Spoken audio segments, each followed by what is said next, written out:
You had a great introduction to the power of fashion when you were a child that I think helped draw you into this career. Could you tell us a little bit about how fashion became important to you even early on? Well, for me as a child, it was just a matter of we were taught to just match. And back at this time, there was a brand by Sears. There were like Geranimals. Even when I would go in and shop with my parents, I knew if I matched the alligator with the alligator, it was a good fit, or the hippo with the hippo. So I learned early with matching clothes and colors and things like that.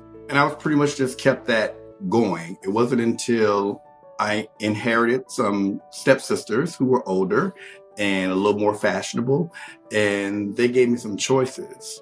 And what was the biggest impact was the difference that people responded to. And this was in junior high school. We call it junior high school. I know you all call it middle school now. but and I couldn't get over all the commotion and attention that a change of clothes, the effect that it had.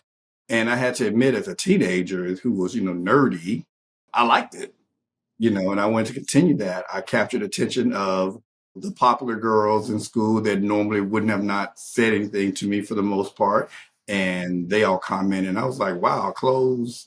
I didn't probably put it in these words, but I saw the impact of how dressing affected, even from my teachers to my classmates and just in general. So I saw that impact. That's great. Where did you grow up, and was fashion an important part of your family? Was that something that you mentioned your sisters, but was that something that was considered important in your household as you were growing up? I don't know if they stressed the importance of fashion, but my mother was very fashionable. She liked to dress up. She was a self-professed beauty queen. So she liked to walk in the room and make a statement. So that was always her thing. My father was very cool. I remember specifically during that time period when I was like 7 or 8, some of the clothes that he wore, were flashy, and there were popular TV shows we were watching. We could relate to it. So I know he took pride in what he wore when he went out for special occasions, but day to day, he didn't care at all. It would be embarrassing coming to school. Okay. I can relate to that. I think my parents didn't have any kind of fashion sense, and I found it very, very embarrassing when I'd have, to bring it to school, right? Yeah. Like my parents, I'm like, oh, please tell me he wore, Yeah. something decent. Yeah, a shirt that's not torn, or Right. yeah. But fortunately, both my parents were very attractive. My father, all the teachers would always comment on he looked like Billy D. Williams, and is your mom around? And things like that. So it didn't matter what he wore. He had a lot of swag. Okay, great. What did you want to do when you were a kid, and then what was your trajectory going into college, and what was it that you were trying to pursue? It was basically, I started off wanting to be a doctor. We were all taught, at a very young age, the most prestigious jobs were doctors and lawyers and things like that. I never wanted to be a policeman or a fireman or those things. My father worked really hard. He was a plumber. He knew how to fix it. He had auto mechanics in his background. He self-taught with all that. He was always fixing people's cars and rebuilding projects and things like that. And I knew early on I didn't want to do that. And I was very condescending about it. He would remind me that this is what pays the bills and gives us a good lifestyle. And don't turn your nose up at hard work. And I remember one time saying to him, he said, I'm going to teach you how to change a flat tire. And I said, well, why would I need to learn how to do that? He said, because you may have a flat tire. I said, I'm going to call somebody to come and fix the flat tire. And he hated that. He wanted to break that spirit in me because I didn't want to do those things. So I patiently sat there and, watched how to do it. But yeah, definitely medical school. My freshman year in college, I got an engineering scholarship, but I was still going to just do medical. But after one semester of that, I went to the guidance camps because I wanted to be a psychiatrist. Okay. And I'm going to tell you what was so funny about it. This is an old reference. It was very, very popular show at the time. It was called MASH. So one of the characters would wear women's clothing because he was trying to be, say that something was wrong with him. So he would go in and sit on the psychiatrist's sofa. And somehow the hourly rate came out. And I was like, oh man, that is good. You can get $100 an hour and let somebody sit on the couch and tell you their problems. Like, I want that job. But after one semester, and I saw that it was going to take like at least like 14 years, I told my Uh, guidance counselor, I said, I want to get out of here in 4. What degree pays the most graduating? And at that time, it was computer engineer. So I immediately switched. okay. But you also worked in modeling for a bit, right? Was that before you went to college, or? Yes, in high school, because by then I had gotten a reputation for being fashionable, and there was some regional contest between all the high schools for fashion, and I was nominated and I won. Then I did a local fashion show. I enjoyed that. I was, really known for my runway walk. It was different. So I did enjoy that, but it was heavily discouraged. My father's like, that's not what young men do. Let's get you focused on something else. He didn't want me distracted with that. So he was not a fan, not a fan at all. Okay, but you did well. I mean, you were successful. I did well. And then I went into the military because, again, I was paying for school myself. My Mm, parents definitely believe that you won't miss class. You'll value better when it's out of your money. And they saw this with many of their friends, how they were very nonchalant about their education. So if you're serious, this is what you'll do. We're not going to mortgage the house for you to go in there and chase women all day. So that was important. So then the military just offered a good option. I could get my degree. I could travel the world. They would pay for my college. I would get some training. So on paper, it just sounds like a wonderful idea. what was it like in the military? You were in Italy. Was that like? I was in Italy. I was in Air Force Intelligence, Okay. so that was pretty cool. Top 2% of the military. So, I've always had an elitist personality growing up. Uh, okay.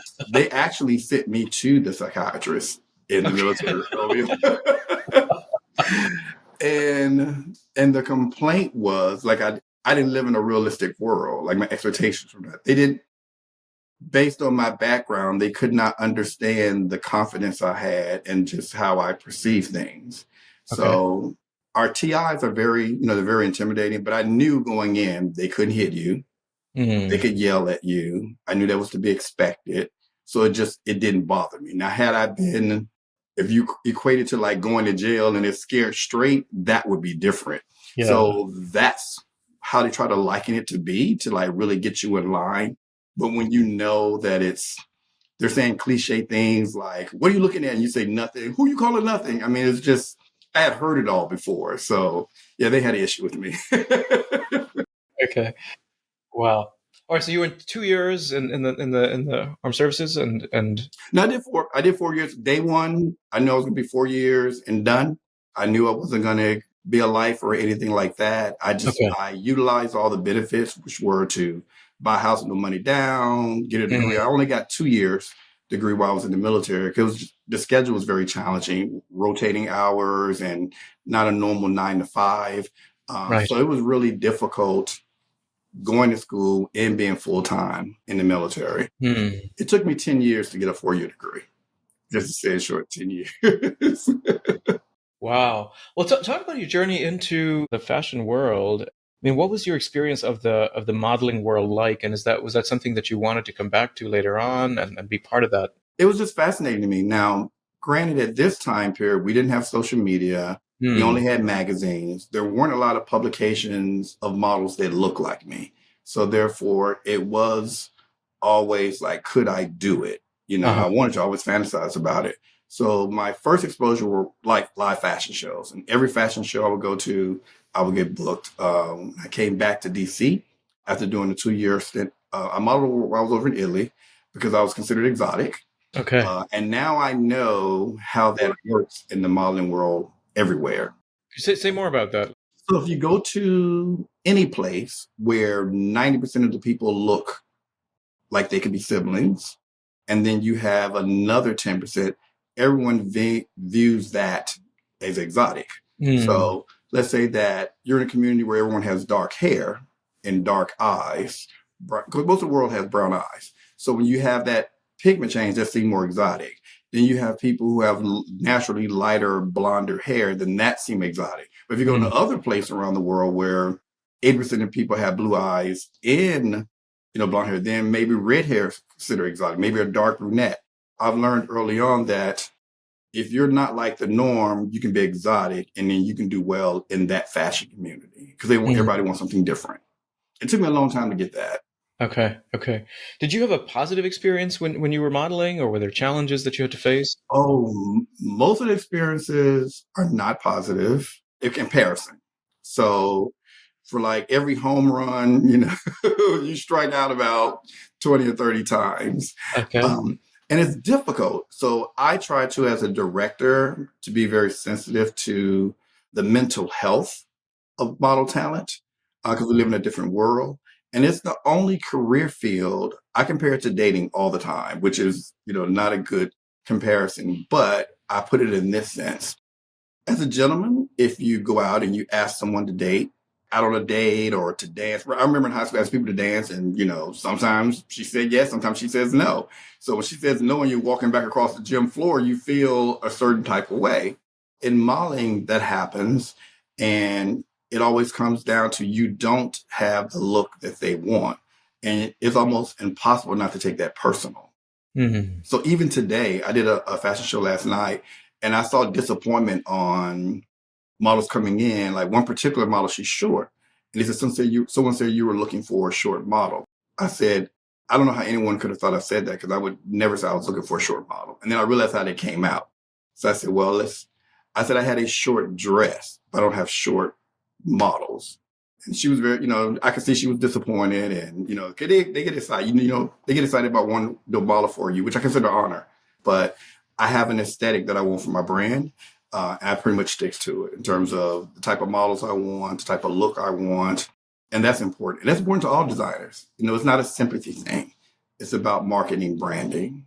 Yeah. So the same skill set, if you're hiring an engineer, they need to have this skill set, these programming skills, or be familiar with these applications. You need that. So if you don't have those things, it's not as disappointing. You may still want the job, but it's disappointing. But when it's based on your appearance, you're too short, you're too tall, you're too skinny, you're too fat, or all those things, that's really hard on a model. And I get that. So we try to be delicate in our responses.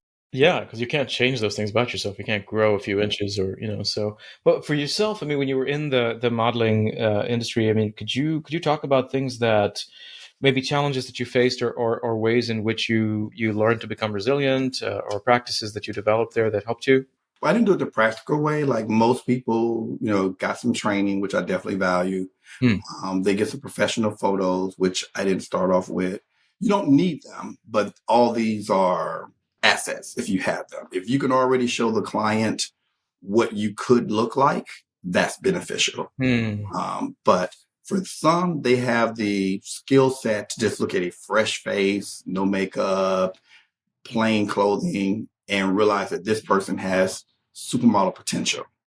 But it's easier to convey when you see them dressed like a supermodel and all glammed up, and they can show some variety. So that will always trump the basic Polaroid shot. You mentioned sort of dealing with rejections. Was that something that was difficult for you to learn how to do, or were you able to do that pretty easily, or how was your experience? It was hard. It was hard initially because you're not having the right look. You don't know what that means. Like, are you not tall enough? Are you not light enough? Are you not dark enough? You're not ethnic enough. It was a different time. I remember going on a casting call and they wanted me to change my vernacular. And I read the script and they were like, okay, now go in here. And he goes, I want you to be really, really black. And I'm like, what does that mean? Because I found it very condescending. Yeah. He was going in through the language. It was like very stereotypical, whatever casting. And I said, well, what time period is it? Because that's not what that community, that's not how they talk. As an authority, that's not regular dialogue, in any community. It's just not. So I remember that being difficult. Like you're trying to tell the director what to do and correct his script. Yeah. That didn't go over well with my agent. But sometimes you have to give them direction because sometimes they don't know. And it's not a bias thing. It's just what they've not been exposed to it. That's the difference, But it's hard. Rejection is hard.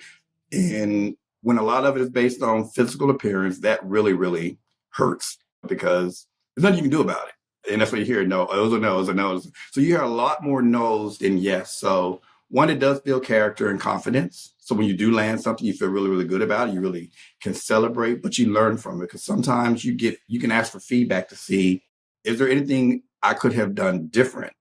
And then if the answer to that is no, then you know you're not the person for that job. And you have to live with that. You have to be, okay, I'm not the person. Yeah. And the same thing if you're in the dating world, as I compare to dating, sometimes you're just not the other person's type. You know, they may want a bad boy, they may want this, they may want that. And if you're not that type, you're just not that type. And you have to be okay with that. Yeah. How did you get into designing? Was that something you did as a kid? Were you I had no aspiration to design at all. So most of my problems in the fashion industry have been just from an engineering background. When you have a problem, you look for a solution. When I was modeling, I wanted to model, in a bigger platform. So I started teaching at a modeling school that had the parent company Elite that would come in and do the scouting once a year. So that's why I did that, and then training also helps you with your skill set. For doing a fashion show, I was working with designers. I had a designer kind of put me against the wall with demands at the very last minute. And I had to give in. And I hated that. I hated that I had to do that. So then I started designing some stuff. So I was, well, at least I will have a designer in case it doesn't work out with others. And I worked really, really hard on it. And as a result, in terms of career-wise, I have surpassed all of those designers now. They come back and they all remember back in the day where we were starting off. So that was the only reason for that. Creating Fashion Week, there was an opportunity for the designers in DC to have a platform to introduce themselves to the fashion community, because there wasn't one here. So then I created Fashion Week to do that. So everything was always a result of seeing a problem and then trying to find a resolution for it. And then it moves you to the next step. Beauty at Work is brought to you by Templeton Religion Trust. If you enjoyed this clip, go check out the full episode. And please take a moment to subscribe and leave us a review. It really helps get the word out about the show. Thanks, and see you next time.